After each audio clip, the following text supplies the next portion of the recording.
مرحبا رمضان یا رمضان یا رمضان یا رمضان. الحمدللہ رب العالمین والصلاة والسلام علی سید المرسلین. ناظرین، ہم اپنے پروگرام رمضان کریم کے ساتھ آپ کے سامنے حاضر ہیں اور آپ کو اس پروگرام میں خوش آمدید کہتے ہیں. رمضان کا مہینہ ہے اور ہم گفتگو کریں گے رمضان سے متعلق فضائل پر. رمضان بے شمار فضائل کا حامل ہے اور ہم اپنے اسکالر سے گفتگو کریں گے رمضان کے مسائل پر. اس کے ساتھ ساتھ چونکہ رمضان نزول قرآن کا بھی مہینہ ہے تو ہماری گفتگو کا ایک حصہ قرآن پاک کے لیے بھی ہوگا اور ہم آپ کے سامنے قرآن پاک کی ایک سورت کا تعارف بھی پیش کریں گے. ہمارے ساتھ اسٹوڈیو میں موجود ہیں مشہور اسلامک اسکالر مولانا عبدالحبیب اتاری صاحب. ماشاءاللہ، جزاک اللہ. اور پروگرام کو باقاعدہ شروع کرنے سے پہلے میں ایک سوال کرنا چاہوں گا ہمارے مہمان سے. یہ ماشاءاللہ بہت خوش نظر آ رہے ہیں تو میں آپ سے پوچھنا بھی چاہوں گا اور ہمارے جو ناظرین ہمیں دیکھ رہے ہیں ایک تجسس ہوتا ہے کہ مولانا صاحب کے چہرے پر ایک مسکراہٹ ہے، تو اس کی کیا وجہ ہے؟ دیکھیں، بہت اچھا سوال ہے. سب سے پہلے تو میں شکریہ ادا کروں گا کہ آپ نے موقع دیا اور میں جو ہمارے ویورز ہیں ان سے ایک بات عرض کرنا چاہوں گا. بات یہ ہے کہ خوشی انسان کے دل میں جب آتی ہے جب اسے بہت کچھ ملتا ہوا نظر آ رہا ہو. بے شک. انسان کی برتھ ڈے قریب آتی ہے وہ خوش ہوتا ہے، کسی کے یہاں ولادت ہوتی ہے وہ خوش ہوتا ہے، اچھے پیسے کما لے تو خوش ہوتا ہے. ایک مسلمان کے لیے ماہ رمضان بہت ساری خوشیاں لاتا ہے. یقین کریں اتنے فضائل حدیث میں ملتے ہیں، قرآن میں ملتے ہیں، نیکیوں کا اجر بڑھ جاتا ہے، گناہ گاروں کے لیے گویا مغفرت کے پروانے بٹتے ہیں. تو مسلمان کا الٹیمیٹ گول تو اللہ کی رضا ہے نا، اسے جنت میں جانا ہے. تو جنت میں جانے کا ایسا لگتا ہے کہ سامان جو ہے وہ آسان ہو گیا ہے، جنت میں جانے کی راہیں کھلتی چلی جا رہی ہیں.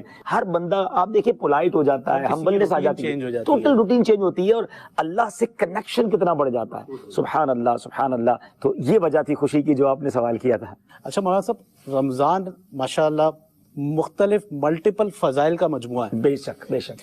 اگر ہم فضائل کی بات کریں تو رمضان کے ہمیں ہمارے ناظرین کو کچھ ایسے فضائل بتائیں کہ جو روزہ نہیں رکھتے ان کا بھی دل چاہے کہ ہم بھی روزہ رکھیں.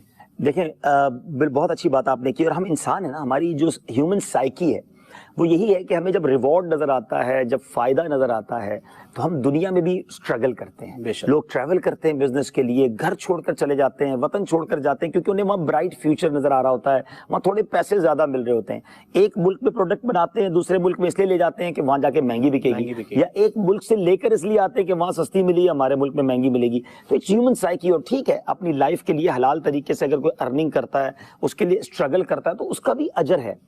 اسی طرح ہماری شریعت نے، ہمارے اسلام نے، ہمارے قرآن نے ہمیں نیکیوں کی طرف بلانے کے لیے ریوارڈ بیان کیے، انعامات بیان کیے. ایک انعامات انسان کو عبادت پر ابھارتے ہیں اور ایک عبادت نہ کرنے پر سزائیں جو ہیں، جو وعیدیں ہیں، وہ انسان کو روکتی ہیں کہ یہ میں گناہ کروں گا تو اللہ کی طرف سے یہ ناراضی ہوگی اور مجھ پر جو ہے وہ کوئی پنشمنٹ آ سکتی ہے. تو سبحان اللہ، بڑا مبارک مہینہ ہے. تو آئیے شروع کرتے ہیں. پہلا سیگمنٹ ہے ہمارا فضائل رمضان اور اس میں ہم قرآن و حدیث کے ذریعے جانیں گے. اور ایک مسلمان کے لیے جس نے اللہ اور اس کے رسول پر جو ایمان لایا ہے، اللہ اور اس کے رسول کا احکام کافی ہے، ان کی باتیں کافی ہیں کہ ان کی طرف سے پتہ چل گیا، وہاں سے آرڈر آ گیا تو اسے بلیو کرنا ہے. مرحبا رمضان یا رمضان یا رمضان یا رمضان.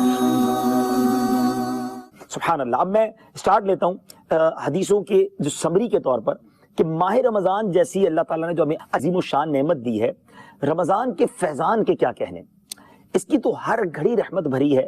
رمضان مبارک میں ہر نیکی کا ثواب 70 گنا یا اس سے بھی زیادہ ہے. اٹ مینز ہماری ہر good deed multiply by 70 times ہو جاتی ہے. اچھا، نفل کا ثواب فرض کے برابر، فرض کا ثواب 70 گنا کر دیا جاتا ہے. یعنی نفل جو ہم پڑھیں گے رمضان میں وہ فرض کے برابر ثواب ملے گا، اور جتنے ہم فرض پڑھیں گے وہ 70 ٹائمز ملٹیپلائی ہو جائیں گے. عرش اٹھانے والے فرشتے روزہ داروں کی دعا پر آمین کہتے ہیں. اللہ اکبر. اب حاملین عرش جو روزہ رکھتا ہے اور دعا کرتا ہے اس کی دعا پر آمین کہتے ہیں. اور نبی پاک علیہ الصلوۃ والسلام کے فرمان اس کے مطابق رمضان کے روزہ دار کے لیے مچھلیاں افطار تک دعائیں مغفرت کرتی ہیں. اللہ اکبر. اب سمندر کی مچھلیاں بھی دعائیں کر رہی ہیں. سبحان اللہ. ایک اور بڑی خوبصورت حدیث پاک ہے اور ون آف دا بیوٹیفل حدیث پاک. اب ذرا سنیے گا کہ نبی پاک علیہ الصلوۃ والسلام فرماتے ہیں اور حضرت سیدنا جابر رضی اللہ تعالیٰ عنہ اس حدیث کے راوی ہیں. میرے آقا کا فرمان ہے میری امت کو ماہ رمضان میں 5 چیزیں ایسی عطا کی گئیں جو مجھ سے پہلے کسی کو نہ ملی. یعنی یہ نبی پاک کی امت پر خاص کرم ہوا ہے. اس سے پہلے کسی امت کو کسی نبی کو یہ 5 چیزیں نہیں ملی. اگر آپ اسپیشل 5 تھنگ سنیے گا. نمبر 1، جب رمضان المبارک کی پہلی رات ہوتی ہے تو اللہ عز و جل ان کی طرف نظر رحمت فرماتا ہے، اور جس کی طرف اللہ نظر رحمت فرمائے اسے کبھی بھی عذاب نہ دے گا. یعنی اللہ خاص امت رسول صلی اللہ علیہ وسلم ہم سب پر پہلی رمضان کی جو رات آتی ہے نظر رحمت فرماتا ہے. یعنی فرام دا اسٹارٹ ہی رحمتوں کی برسات جو ہے شروع ہو جاتی ہے. سیکنڈ، فرمایا شام کے وقت ان کے منہ کی بو سے، اب یہ بھی کمال کی بات ہے، جب ہم روزہ رکھتے ہیں ہم پیش نہیں کر سکتے بالکل، تو اب ایوننگ میں منہ سے ایک اسمیل آتی ہے. کچھ لوگ اس کو بھی عجیب سا فیل کرتے ہیں. آپ دیکھیں انکریج کیسا کیا جا رہا ہے. نبی پاک فرماتے ہیں صلی اللہ تعالیٰ علیہ وسلم کہ شام کے وقت روزہ دار کے منہ سے جو بو آتی ہے بھوک کی وجہ سے، اللہ عز و جل کے نزدیک مشک کی خوشبو سے زیادہ بہتر ہے. اللہ، آپ سوچیے آپ کتنا انکریج کیا. اب تیسری بات، فرشتے ہر رات اور دن ان کے لیے دعائیں مغفرت کرتے رہتے ہیں. اور نمبر 4، اللہ عز و جل جنت کو حکم فرماتا ہے میرے نیک بندوں کے لیے مزین یعنی آراستہ ہو جا، تاکہ جب یہ محنت کر کے واپس آئیں تو میرے گھر میں راحت اور آرام پائیں. یعنی روزہ داروں کے لیے جنت ڈیکوریٹ کی جا رہی ہے، پریپیئر کی جا رہی ہے کہ یہ جب روزہ رکھیں گے، عبادت کر کے زندگی گزاریں گے تو آئیں میرے پاس تو جنت میں راحت اور آرام پائیں. اب 5ویں، پیارے آقا علیہ الصلوۃ والسلام فرماتے ہیں کہ جب ماہ رمضان کی آخری رات آتی ہے، پہلے پہلی رات کی بات فرمائی، اب آخری رات، پورا مہینہ گزار لیا روزہ رکھ کے عبادت کر کے، سبحان اللہ. نبی پاک فرماتے ہیں جب رمضان کی آخری رات آتی ہے تو اللہ عز و جل سب کی مغفرت فرما دیتا ہے. سبحان اللہ. تو قوم میں سے ایک شخص نے کھڑے ہو کر عرض کی، یا رسول اللہ صلی اللہ تعالی علیہ وآلہ وسلم کیا وہ لیلۃ القدر ہے؟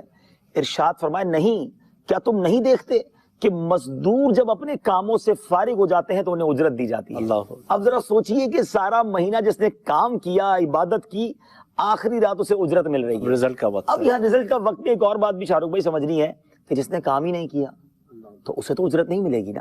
روزہ رکھیں، عبادتیں کی، تلاوت کی، تراویح پڑھی اور گناہوں سے بچے، اللہ کو راضی کرنے والے کام کریں تو ریوارڈ میں جنت ہے. بہت ساری کرم نوازیاں ہیں. اللہ کرے کہ ہم اس مہینے